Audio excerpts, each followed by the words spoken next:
जानते हो ना हो, लेकिन कभी करिश्मा कपूर की मां बबीता कपूर बॉलीवुड में जब राज कर रही थी, किसी ने सोचा नहीं था कि कपूर खानदान की वो बहू बनेगी। अपने सुंदर खूबसूरत स्टाइलिश ड्रेसेस, मेकअप और बेहद सुंदर सुंदर से रूप की वजह से जिस बबीता कपूर को हमेशा सराहा गया, उस बबीता कपूर के बारे में आज हम आपको ऐसी बातें बताएंगे जिसके बारे में आपको पता भी नहीं होगा। शादी के बाद कुछ सालों बाद ही करीना करिश्मा के जन्म के कुछ सालों बाद पति रणधीर से बबीता कपूर की काफी ज्यादा लड़ाई झगड़े होने लगे थे। बबीता कपूर रणधीर कपूर से अलग रहने लगी। कपूर परिवार को छोड़ एक फ्लैट में उन्होंने रहने का फैसला लिया। दोनों ने तलाक नहीं लिया। बुढ़ापे में ये दोनों एक दूसरे के साथ वक्त गुजारने लगे हैं, एक दूसरे की खुशियों में शामिल होते रहे हैं, लेकिन फिर भी इन दोनों का रिश्ता लंबे समय तक नहीं चला। अलग अलग रहने लगे। दोनों की सोच बदली हुई थी। बबीता कपूर के साथ उनकी दोनों बेटियां रहने लगी, लेकिन कपूर परिवार से उनकी मुलाकातें कभी भी कम नहीं हुई।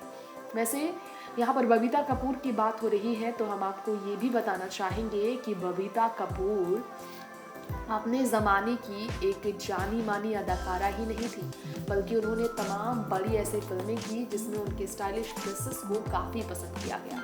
आज बबीता कपूर काफ़ी मोटापे से जूझ रही है। मोटापे की बीमारी से जूझ रही बबीता कपूर को अब अपनी बेटी से भी दूर रहना पड़ रहा है। पति के साथ वो नहीं रहती तो बेटी के बिना भी वो रह रही है, और ऐसे में उनकी तकलीफ आप समझ सकते हैं कितनी बढ़ी हुई है, कितनी तकलीफ भरी है अभी फिलहाल बबीता कपूर की जिंदगी, ये आप समझ सकते हैं। वैसे बबीता कपूर को अपने ससुराल वालों के बीच भी खास बॉन्ड ज़्यादा समय तक शेयर करते नहीं देखा गया।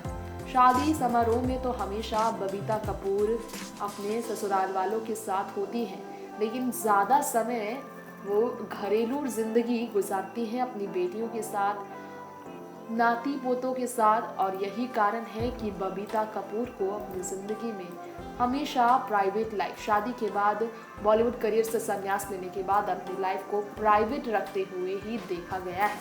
नेक्स्ट टाइम न्यूज़ रूम से तृप्ति की रिपोर्ट।